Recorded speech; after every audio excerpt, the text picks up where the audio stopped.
Assalamu alaikum warahmatullahi wabarakatuh.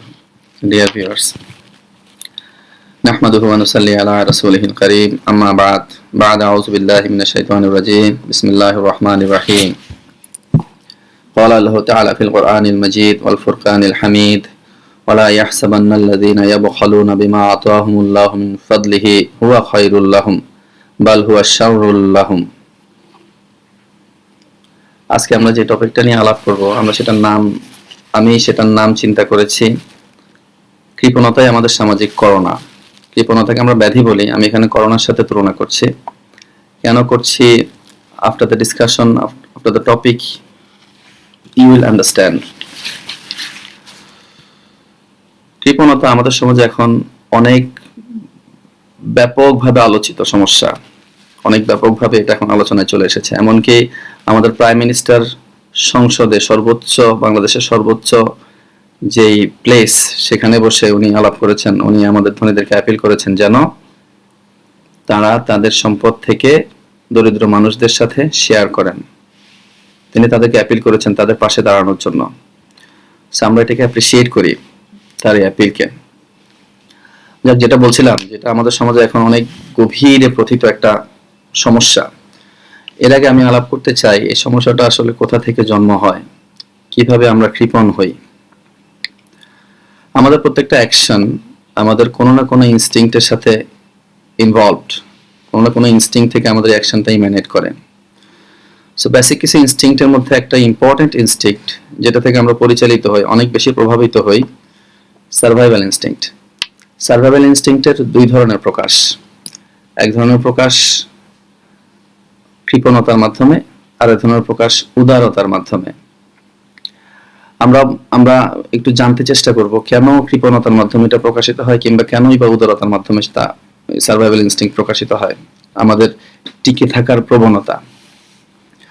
Survival instinct হচ্ছে, আমরা যদি বাংলায় চিন্তা করি, এটাকে আমরা বলবো যে টিকে থাকা, নিজেকে টিকিয়ে রাখা, সমাজকে, মানুষকে, আমার পরিবারকে, আমার সন্তানকে টিকিয়ে রাখার যে প্রবণতা, বেঁচে থাকার, ভালোভাবে সুস্থভাবে জীবনযাপন করার যে প্রবণতা, সেফ সিকিউর থাকার যে প্রবণতা, এটাকেই সার্ভাইভাল ইনস্টিংক্ট, টিকে থাকার প্রবৃত্তি আমরা বলি।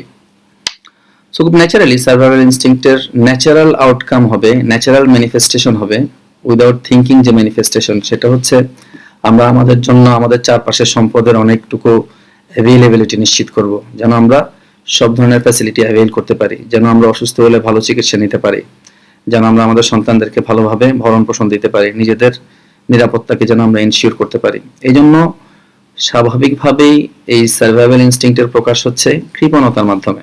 আমাদের সমাজে আমরা যেটা দেখতে পাই, চিন্তাহীনতার কারণে। চিন্তা যেহেতু আমাদের সমাজে নাই, আমরা ইনস্টিংক্টটাকে বেটার ওয়েতে ব্যবহার করতে শিখি নাই, ব্যবহার করি নাই, সেজন্য আমাদের মধ্যে কৃপণতার প্রকাশ হয়। আমরা সার্ভাইভ করতে চাই।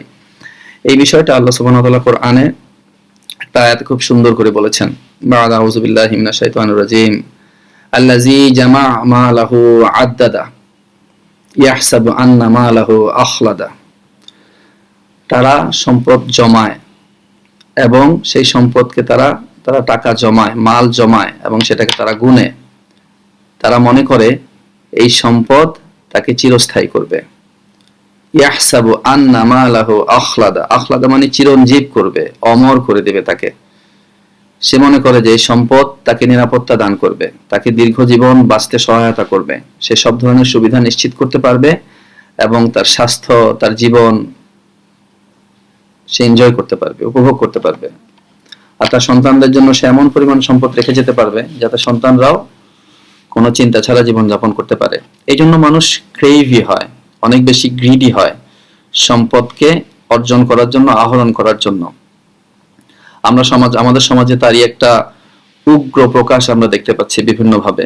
চারিদিকের যে এক্সাম্পল গুলো কিছু যদি আমরা তুলে আনি, আমরা আমাদের জীবনকে এত বেশি ভালোবাসি, এত বেশি আমরা চিরঞ্জীব, চিরস্থায়ী হতে চাই যে কোনো রকম বিপদ আমরা আমাদের কাছে আসতে দিতে চাই না।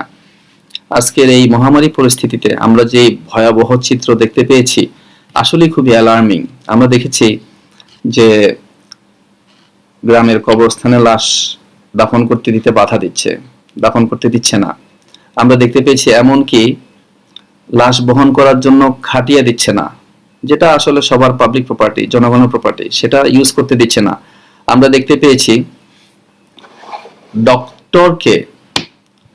ডক্টর যখন এফেক্টেড হয়েছেন, এই জাতিকে, মানুষকে সুবিধা, মানুষকে হেলথ সার্ভিস দিতে গিয়ে, মানুষকে চিকিৎসা দিতে গিয়ে ডক্টর যখন এফেক্টেড, তখন সেই ডক্টরকে বাসা থেকে বের করে দেওয়া হয়েছে। আমরা দেখতে পেয়েছি যে যেই বাড়িতে করোনা আক্রান্ত রোগী, সেই বাড়িতে ইট পাথর নিক্ষেপ করা হচ্ছে, তাদেরকে সমাজে অচ্ছুতের মতন করে ট্রিট করা হচ্ছে। সো এই করোনা আক্রান্ত ব্যক্তির কাছ থেকে, মৃতদেহের কাছ থেকে সন্তান দূরে সরে যাচ্ছে।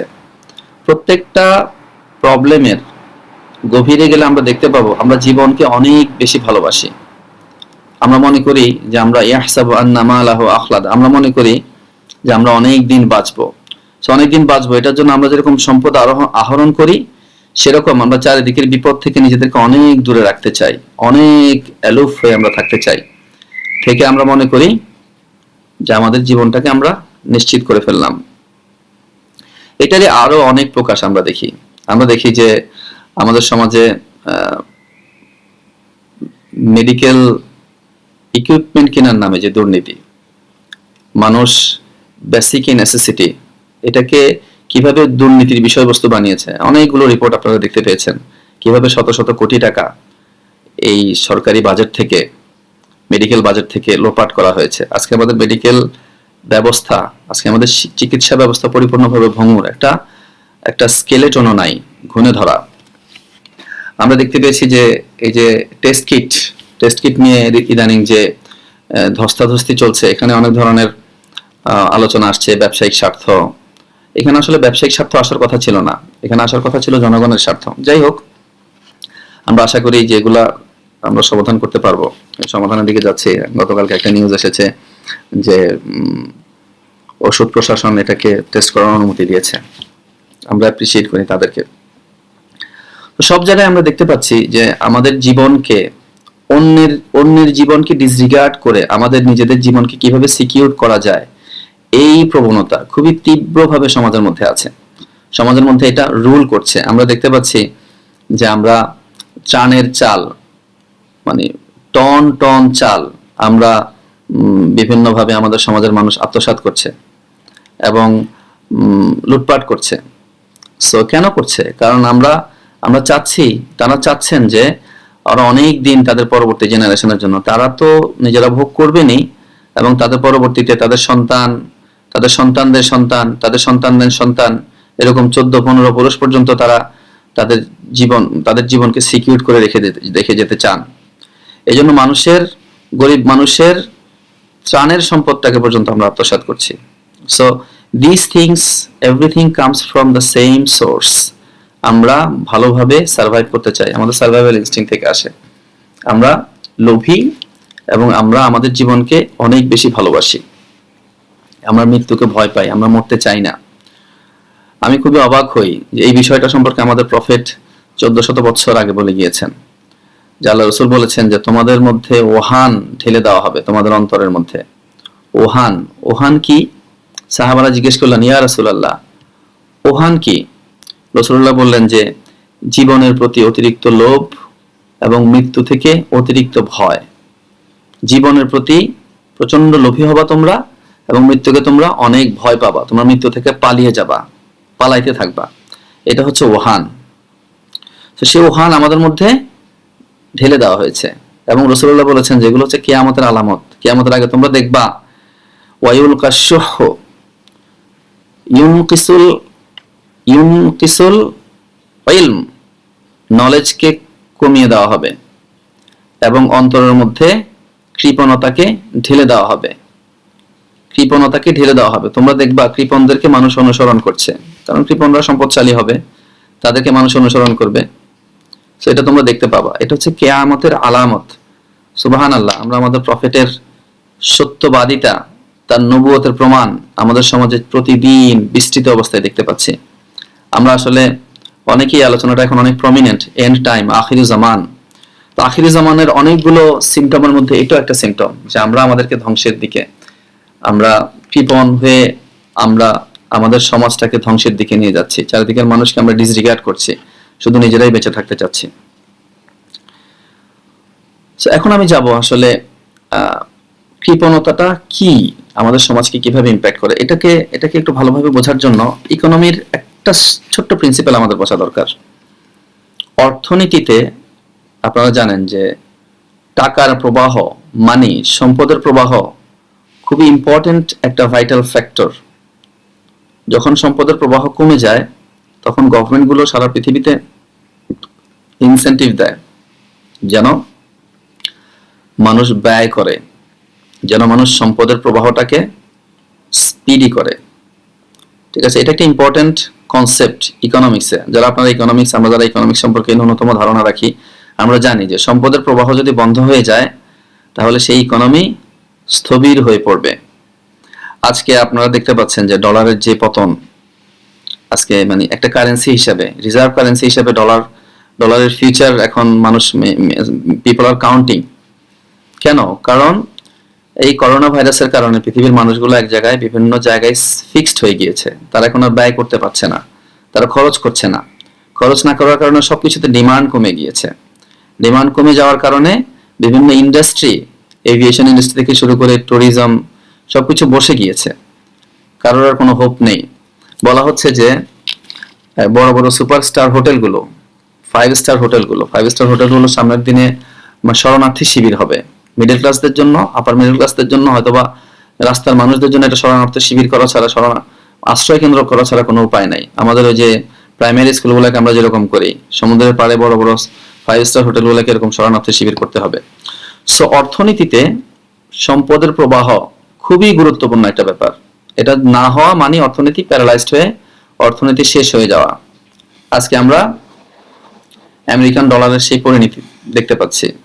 শুধু তাই কেন, আমরা আমাদের বিজনেসের ক্ষেত্রেও দেখতে পাচ্ছি। আমাদের যেহেতু বায়ার ক্রয় করতে পারছে না, যেহেতু বিক্রেতা বিক্রয় করতে পারছে না, আমরা দেখছি যে আমাদের কৃষক তার উৎপাদিত পণ্য নিয়ে বসে আছেন এবং সেগুলো পচে যাচ্ছে, কেনার জন্য কোনো ক্রেতা নাই। আবার পক্ষান্তরে দেখতে পাচ্ছি যে আমরা অনেক মানুষ না খেয়ে ক্ষুধার তাড়নায় তার সন্তানকে মেরে ফেলছেন, নিজে সুইসাইড করছেন, মা তার সন্তানকে ফেলে দিয়ে নিজে সুইসাইড করছেন। সো এই যে প্রবলেমগুলো, এগুলো আসছে একমাত্র সম্পদগুলো এক জায়গায় ফিক্সড হয়ে গিয়েছে, সম্পদগুলো জমাট বেঁধে গিয়েছে, সম্পদগুলো আর নড়াচড়া করতে পারছে না। সো আমরা এটাকে একটা মানব দেহের সাথে তুলনা করতে পারি। মানব দেহে রক্ত প্রবাহের সাথে আমরা আমাদের সম্পদের প্রবাহকে তুলনা করতে পারি। রক্ত কি করে? রক্ত শরীরের একটা পার্ট থেকে আরেকটা পার্টের সাথে আমাদের শরীরে কমিউনিকেট করে।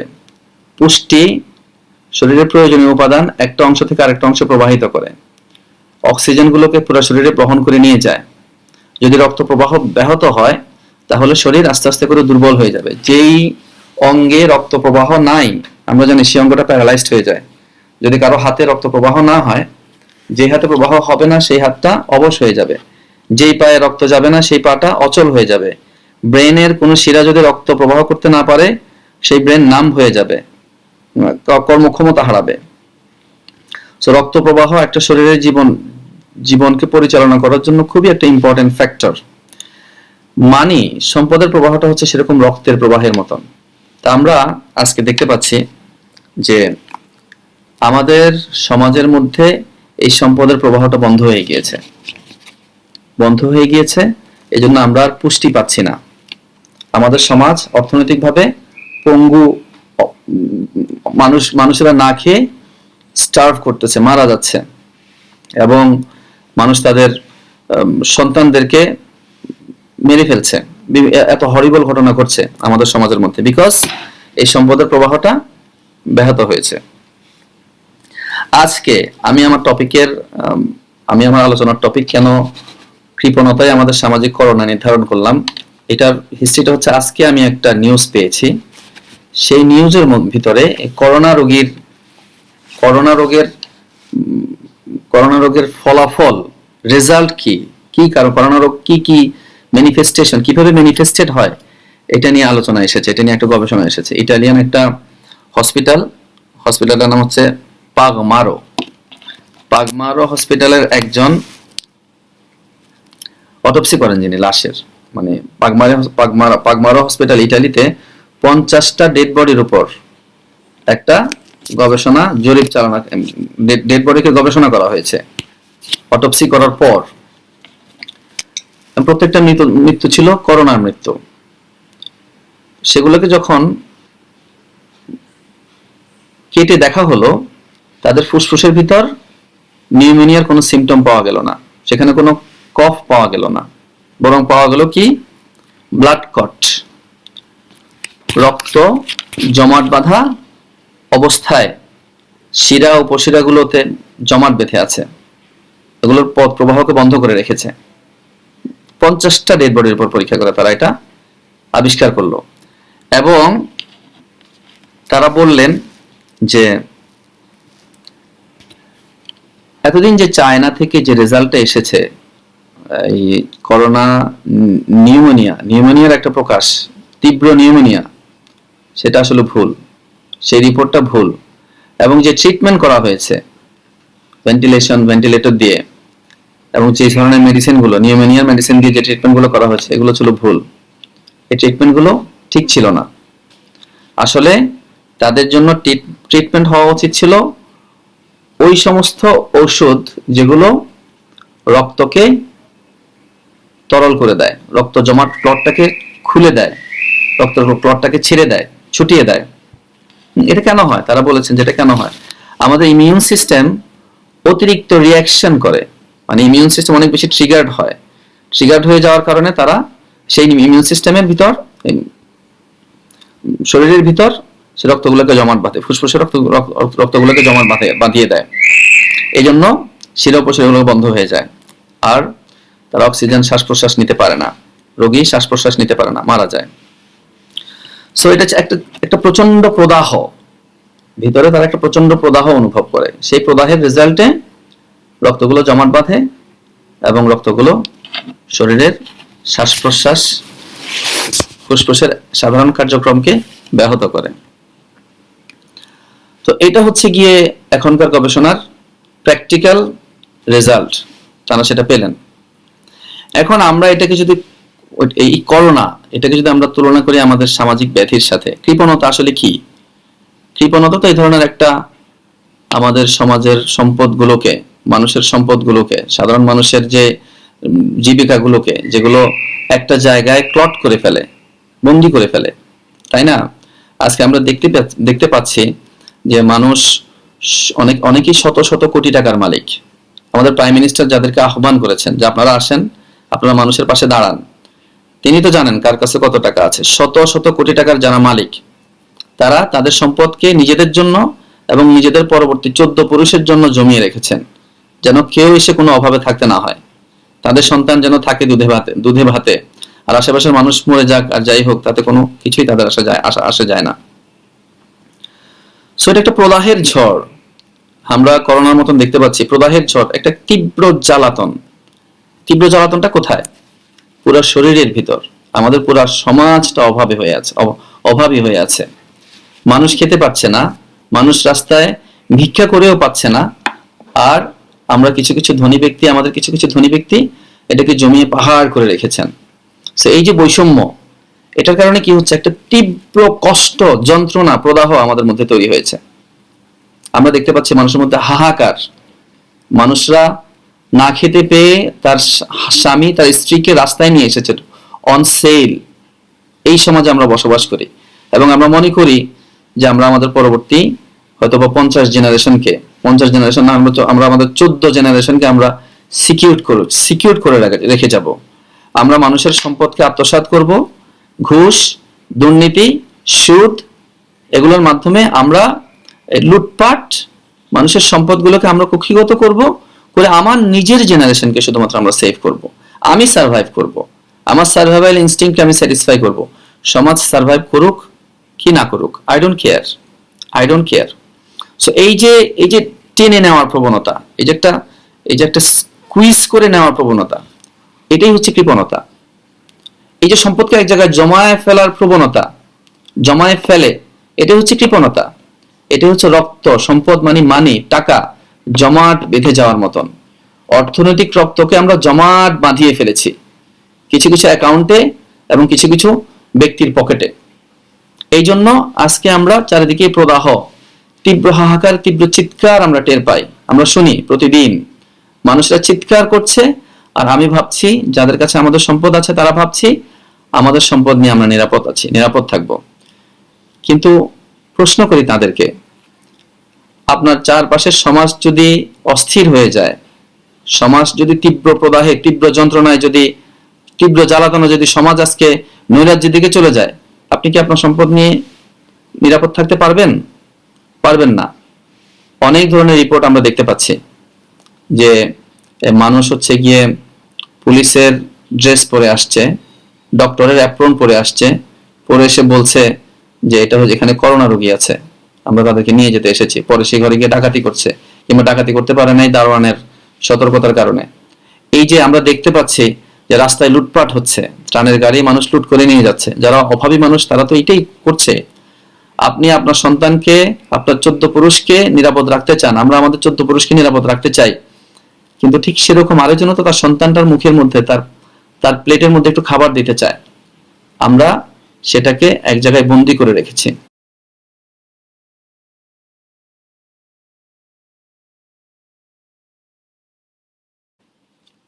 এই সিচুয়েশনটা আমাদের প্রফেট সাল্লাল্লাহু আলাইহি ওয়াসাল্লামের একটা হাদিসে খুব সুন্দর করে এসেছে। উনি বলেছেন কৃপণতার উদাহরণ হচ্ছে এইরকম, যে একজন মানুষ বর্ম পরিহিত অবস্থায় আছে, পুরো শরীরে তার বর্ম, যখন সে দান করতে চায় তার বর্মটা তাকে খামচি দিয়ে টেনে ধরে, যেন সে আর দান করতে না পারে, যেন সে স্কুইজড হয়ে যায়। সে দান করতে তার অনেক কষ্ট হয়, পকেট থেকে টাকাটা বের করতে তার অনেক কষ্ট, ব্যাংক থেকে একটা চেক মানুষের জন্য দান করতে এটা অনেক কষ্ট হয় তার, সেটা দিতে পারে না। এটা হচ্ছে কৃপণতা। এটা হচ্ছে একটা মানসিক অবস্থা যেটার মধ্যে দিয়ে আমাদের কৃপণ ব্যক্তিরা প্রতিদিন তাদের জীবনযাপন করে। আমরা মনে করি রাস্তায় বের হলে আমাদের পকেট থেকে 100 টাকা দিয়ে দিলাম, 50 টাকা দিয়ে দিলাম, অনেক ফকির, কাউকেই ফিরাইলাম না, আমরা অনেক উদার। No, that is not the fact. আমাদের মানুষ, সমাজের মানুষ না খেয়ে আছে, আর আমি আমার ব্যাংকে 100 কোটি, 1000 কোটি টাকা রেখে দিয়েছি, আর আমি সেখানে কোনো হাতই দিচ্ছি না, আমার পকেটের খুচরা টাকা থেকে আমি কিছু তাদেরকে দিচ্ছি। দিস ইজ নট উদারতা, এটা হচ্ছে কৃপণতা। ঠিক আছে? প্রফেট সাল্লাল্লাহু আলাইহি ওয়াসাল্লামকে জিজ্ঞেস করা হলো, ইয়া রাসূলুল্লাহ, কোন দানটা সবচেয়ে উত্তম? রাসূলুল্লাহ বললেন, ওই দান যেটা তুমি দারিদ্র্যের ভয় থাকা সত্ত্বেও করো, সেটা হচ্ছে উত্তম।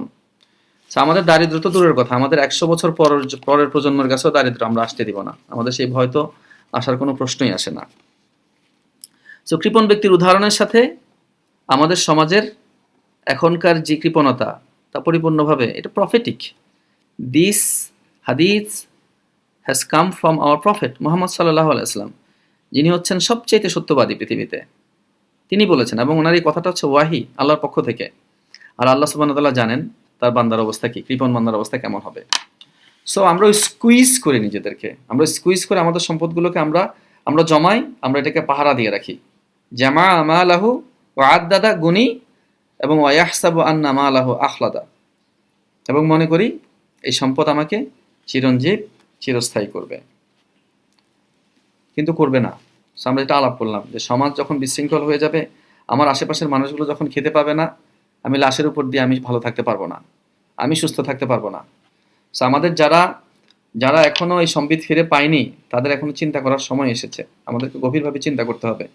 এই প্রবলেমটা আজকের এই মহামারীর কারণে আমাদের চোখের সামনে চলে এসেছে, কিন্তু এটা আমাদের সমাজের অনেক গভীরে এই কৃপণতা বিভিন্নভাবে ম্যানিফেস্টেড হয়। আমরা একজন মানুষকে অ্যাপ্রিসিয়েট করতে পারি না, একটা ভালো কাজকে অ্যাপ্রিসিয়েট করি না, অ্যাপ্রিসিয়েট না করতে পারাটাও একটি কৃপণতা। প্রফেসর সাল্লাল্লাহু আলাইহি ওয়াসাল্লাম বলেছেন যে সালাম দেয় না, যে সালামের জবাব দেয় না, সে হচ্ছে কৃপণ ব্যক্তি, মানে উদার না, একটা কাজকে অ্যাপ্রিসিয়েট করে না। আমরা অনেকেই মনে করি সালাম তো আমাকেই দেবে, আমি কেন সালাম দেব, দিস ইজ কৃপণতা। রাসূল সাল্লাল্লাহু আলাইহি ওয়াসাল্লাম বলেছেন যে আমার নাম যার সামনে উচ্চারিত হবে, তারপর সে আমার উপর দরুদ পড়বে না, সে হচ্ছে কৃপণ ব্যক্তি, সে হচ্ছে সবচেয়ে বড় কৃপণ। সো কৃপণতা শুধুমাত্র টাকা জমা রাখলাম ব্যাপারটা তাই না, আমি অন্যকে অ্যাপ্রিসিয়েট করতে পারলাম না, আমি অন্যের একটা কাজকে রেকগনাইজ করলাম না, তাহলে আমি কৃপণ। ওয়া ইন শাকারতুম লা আযীদান্নাকুম, আল্লাহ রাসূল সাল্লাল্লাহু আলাইহি ওয়াসাল্লাম বলেছেন, এটা কোরআনের আয়াত, তুমি যদি শুকরিয়া আদায় করো আল্লাহ বাড়ায় দিবেন। আল্লাহ রাসূল বলেছেন, যে ব্যক্তি বান্দাকে অ্যাপ্রিসিয়েট করতে পারে না, বান্দার শুকরিয়া আদায় করতে পারে না, সে আল্লাহ সুবহানাহু ওয়া তাআলার শুকরিয়া আদায় করতে পারে না। যে সৃষ্টির শুকরিয়া যে আদায় করতে পারবে না, সে স্রষ্টার শুকরিয়া আদায় করতে পারবে না। So we need to consider, we need to think, where is my position, where is our position. আমরা যে কৃপণভাবে মানুষদেরকে অ্যাপ্রিসিয়েট করি না, ভালো কাজকে আমরা উৎসাহিত করি না, আমরা যে খারাপ কাজ থেকে নিজেদেরকে বিরত করি না, আমরা যে ঘুষ, দুর্নীতি, জমায়ে রাখা, অনেক সম্পদের পাহাড় করা থেকে নিজেদেরকে বিরত করি না, আমাদের মতন কৃপণ ব্যক্তি এটাকে আসলে ভালো কাজ করছি? আমি প্রথমে যেই আয়াতটা তিলাওয়াত করেছিলাম, আল্লাহ সুবহানাহু ওয়া তাআলা বলেছেন যে যারা আল্লাযিনা, যাদেরকে আমি সম্পদ দিয়া, লা ইয়াহসাবান্নাল্লাযিনা ইয়াবখালুনা, তাদেরকে চিন্তা করতে মানা করো, তাদেরকে এই চিন্তা করতে মানা করো যারা কৃপণ, বিমা আতাহুমুল্লাহু মিন ফাদলিহি, আল্লাহ তাদেরকে যেই ফদল, যেই মার্সি আল্লাহ তাদেরকে দিয়েছেন, সেটা যদি তারা বখলি করে, তারা যদি নিজেদের মধ্যে কৃপণভাবে আটকায় রাখে, তাদেরকে চিন্তা করতে মানা করো যে এটা তাদের জন্য খায়রুল লাকুম, এটা তাদের জন্য ভালো। খায়রুল লাহুম, এটা তাদের জন্য ভালো না। হুয়া খায়রুল লাহুম, এটা তাদের জন্য ভালো, এটা তাদের জন্য তারা মনে না করে। বাল হুয়া শাররুল লাহুম, বরং এটা তাদের জন্য হচ্ছে গিয়ে শার, খারাপ, ওর্স্ট। সো ওর্স্ট যেটা আপনার ব্যক্তিগতভাবে আল্লাহ সুবহানাহু ওয়া তাআলা বলছেন, এটা আসলে সামগ্রিকভাবে, রাষ্ট্রীয়ভাবে এটা আমাদের জন্য খারাপ, সামগ্রিকভাবেও। কারণ আমার আশেপাশের মানুষ খারাপ থাকবে, আমি ভালো থাকবে, এটা তো আসলে হতে পারে না। এটা সমাধান কি? কৃপণতা আমাদের সমাজের করোনা, আমাদের সমাজের একটা অনেক বড় ডিজিজ। এটা সমাধান কি? আজকে খুবই প্যারাডক্সিক্যাল, হয়তো আল্লাহ সুবহানাহু ওয়া তাআলা আমাদেরকে লেসন দিতে চান, আমাদেরকে জানাতে চান যে এটা সমাধান। এই যে করোনার যে সমাধান, কনসেপচুয়ালি সমাধান তো তাই, প্রিন্সিপালি সমাধানটা তাই। করোনার সমাধানের ব্যাপারে ডক্টর কি বলছেন? ডক্টররা বলছেন এটা সমাধান হচ্ছে অ্যান্টি ক্লটিং ওষুধ প্রয়োগ করা, যাতে ব্লাডগুলো ক্লট বাঁধবে না, ব্লাডগুলো যেন তরল থাকে, ব্লাডের সার্কুলেশন যেন ঠিক থাকে। ডক্টররা প্রপোজ করেছেন অনেক ধরনের ওষুধ আছে যেটা রক্ত জমাট বাঁধতে বাধা দেয়, রক্তকে সচল করে। সো আমাদের সামাজিক করোনার ওষুধ কি? রক্তবধ। সম্পদকে জমাট বাঁধতে বাধা দিবে কে? সম্পদকে জমাট বাঁধতে বাধা দিবে হচ্ছে গিয়ে দানশীলতা, উদারতা। কৃপণতা করোনার মতন, করোনা মানুষকে যেরকম মৃত্যুর দিকে নিয়ে যায়, কৃপণতা মানুষকে জাহান্নামের দিকে নিয়ে যায়। রাসূল সাল্লাল্লাহু আলাইহি ওয়াসাল্লামের একটা হাদিস, উনি বলেছেন যে বুখালাত, কার্পণ্য, বুখালাত হচ্ছে জাহান্নামের একটা বৃক্ষ। যে হচ্ছে কৃপণ, সে বুখালাত, ওই বৃক্ষটাকে ধরে রাখে, এবং ওই বৃক্ষটা, এই কৃপণতার বৃক্ষটা তাকে জাহান্নামে না নিয়ে আর ছাড়ে না, তাকে জাহান্নামেই নিয়ে যায়। সো বুখালাত, যারা আজকে আমরা এই ক্লটিং, সামাজিক সম্পদকে জমাট বাঁধানোর জন্য যারা দায়ী, ওই ভাইরাসের মতন, ওই ব্যক্তিগুলো, ওই কৃপণ মানুষগুলো, তারা সতর্ক হন। কৃপণতা হচ্ছে একটা গাছ, একটা বৃক্ষ, আপনি যেই গাছের ডালটা আঁকড়ে ধরেছেন, যেই ডালটা আপনাকে এবং আমরা যারা কৃপণ, যারা এটাকে আঁকড়ে ধরেছি, তাদেরকে জাহান্নামে না নিয়ে রাখবে না, জাহান্নামে না নিয়ে থাকবে না। তাহলে এটার ওষুধটা কি? বললাম যে এটার অপোজিটটাই হচ্ছে ওষুধ, উদারতা। প্রফেসর আসলাম বলেছেন যে সাল্লাল্লাহু আলাইহি ওয়াসাল্লাম, শাখাওয়াত হচ্ছে জান্নাতের একটা বৃক্ষ। এটা হচ্ছে উদারতা, দানশীলতা। যে ওই বৃক্ষটাকে আঁকড়ে ধরবে, সেটা তাকে জান্নাতে না নিয়ে ছাড়বে না। একই হাদিস। বুখালাত তাকে জাহান্নামে না নিয়ে ছাড়বে না, আর শাখাওয়াত তাকে জান্নাতে না নিয়ে ছাড়বে না। সো আমরা শাখাওয়াত বৃক্ষের ডালটা আঁকড়ে ধরি, তাহলে আমরা বেঁচে যাব। দেখেন, ইসলামিক প্রিন্সিপালগুলো আমাদের ব্যক্তি জীবনের জন্য, সমাজ জীবনের জন্য যে প্রিন্সিপালগুলো আমাদের প্রফেট সাল্লাল্লাহু আলাইহি ওয়াসাল্লাম দিয়েছেন, অর্থনৈতিক যে প্রিন্সিপালগুলো, প্রত্যেকটাতে কিন্তু সম্পদের প্রবাহকে নিশ্চিত করা হয়। উনি বলেছেন যে যার প্রতিবেশী ক্ষুধার্ত অবস্থায় রাত্রি যাপন করে, সে আমার কেউ না, সে আমার দলভুক্ত না। কত স্ট্রং প্রতিবেশী কনসেপ্টটা কি? আমি তো এখন আমার পাশের ফ্ল্যাটের মানুষটাকে চিনি না, তাহলে কিভাবে হবে? 40 বাড়ি পর্যন্ত প্রতিবেশী, 40টা বিল্ডিং পর্যন্ত আপনার প্রতিবেশী। ওই হাদিসের ফিজিক্যাল ব্যাখ্যা। কিন্তু এটা যদি আমরা কনসেপচুয়ালি ব্যাখ্যা করি, আমরা দেখব প্রতিবেশীর কনসেপ্টটা এখন একটু ডিফারেন্ট। আপনার ফেসবুকে যারা কানেক্টেড, আপনি যাদের সাথে ইনফরমেশনের লেনদেন আপনার যাদের আছে, যাদের ব্যাপারে আপনার নিউজ আছে আপনার কাছে, আপনি যাদের ব্যাপারে জানেন, এরা সবাই আপনার প্রতিবেশী। যাদেরকে আপনি ফিজিক্যালি রিচ করতে পারেন আপনার বিকাশ নাম্বার দিয়ে, আপনি মানি ট্রান্সফার দিয়ে, আপনি ব্যালেন্স দিয়ে, যাদেরকে আপনি রিচ করতে পারেন আপনার কমিউনিটির ভিতরে এবং আপনার গ্রামে, আপনার ফাদার ইন লয়ের গ্রামে, যেখানে আপনি যাদেরকে চিনেন, the information you get about any poverty, he is your neighbour, আপনার প্রতিবেশী। সো প্রতিবেশীর কনসেপ্টটাকে এখনকার মডার্ন লাইফস্টাইলের মধ্যে আমাদেরকে অ্যাডপ্ট করে নিতে চিন্তা করতে হবে। ওই যে আমি পাশের বিল্ডিংয়ে কে, তাদের নামও জানি না, চিনিও না, তাদের পরিবারে কজন আছে আমি হিন্দু মানে কিছুই জানি না আমি, তো আমার প্রতিবেশী, তাহলে উনি খেয়ে আছে না খেয়ে আছে আমাকে, আমি ইনফরমেশনটা পাবো না। কিন্তু উনি আবার অনেকের সাথে কানেক্টেড, উনি অন্য যাদের সাথে কানেক্টেড সবার প্রতিবেশী। সো আমি আমার সাথে যারা আমি যাদেরকে চিনি, আমার ফুপু, আমার চাচা, আমার চাচাতো চাচা, আমার ফুফাতো চাচা, আমার ভাই, আমার বোন, আমার আত্মীয় স্বজন, আমার বন্ধু বান্ধব, আমার সার্কেল, আমার ব্যাচমেট, আমার ইয়ারমেট, ঠিক আছে, যে যেখানে থাকুক না কেন, এরা সবাই আমার প্রতিবেশী। সো ওই বিষয়টাকে মাথায় রেখে আপনাকে এই হাদিসটাকে এনঅ্যাক্ট করতে হবে। আল্লাহ সুবহানাহু ওয়া তাআলা বলেছেন যে যারা হচ্ছে আল্লাযিনা ইউনফিকুনা ফিস-সাররাই ওয়াদ-দাররাই, যারা ব্যয় করে, কখন ব্যয় করে?